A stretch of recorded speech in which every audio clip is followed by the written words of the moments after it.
দরগা, এখন যাচ্ছি বাড়ি। হয়ে গেল, একটা বন্ধুর সঙ্গে দেখা করতে এসেছিলাম। হ্যাঁ, তো দরগার রাস্তা, আমি আর আমার বন্ধু এসেছিলাম বাইকে। বাইকে যাচ্ছি বাড়ি।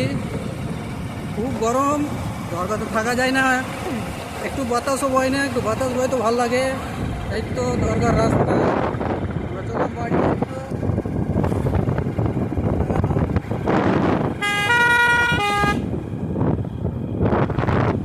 তো অনেকদিন ছিল রাস্তাতে, ওদের হচ্ছে ও না ভিডিও। আমরা এসেছিলাম, রাস্তা আবার বাড়ি যাচ্ছে। রাস্তাগুলো অনেক ভালো, আগে থেকে অনেক ভালো হয়ে গেছে। আগে রাস্তা ভালো ছিল না, অনেক ভালো রাস্তায় কাজ চলছে। এত কাজকর্ম, এত রাস্তাগুলো